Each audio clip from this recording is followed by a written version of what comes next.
Azafady arato ka nandratranao, beloatra ireo vita tsy ditra natao. Tsy nahainy fetenao nanao ny tsy fanao, nampirafiao nampijaly anao. Ireo teny marary sy latsa ifonako, fa zany e bandy mety ho solafaka ihany. Ireo fankapanay maro loatra mamingy anay, fizaty ho noadala afa ihany malay. Ndao fa iovao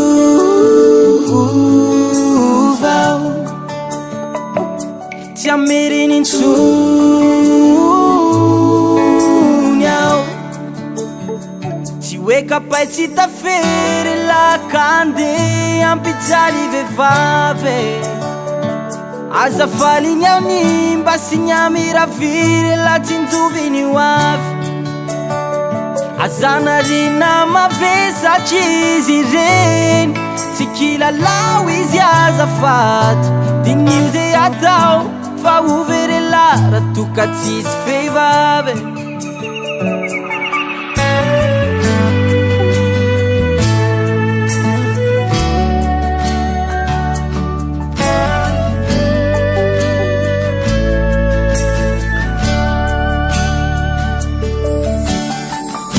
Aza miandry votony lavomba tonga sainy, tsy tambarotra midy ho fazaviraviray. No, no, no, no, no, no, no. Tsy ho ilany amamina ka hoarinao ny faikane. Rendrarendra tsy ho lany fa mba saino ihany.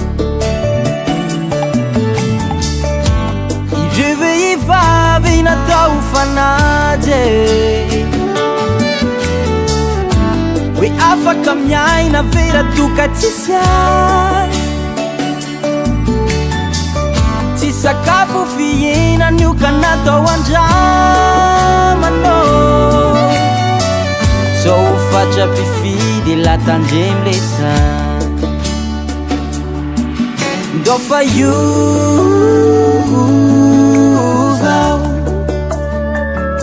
tsy ameriny intsony ao, tsy hoe kapay tsy tafery lakande ampijaly vehivavy. Azafaligny any mba sy nyamiraviry la tsinjoviny ho avy. Azanarina mavesatry izy ireny, tsy kilalao izy azafady. Dinio zay atao fa overela raha toka tsisy vehivavy. Tsy hoe kapay tsy tafery lakande ampijaly vehivavy. Azafaligny any mba sy nyamiraviry la tsinjoviny ho avy.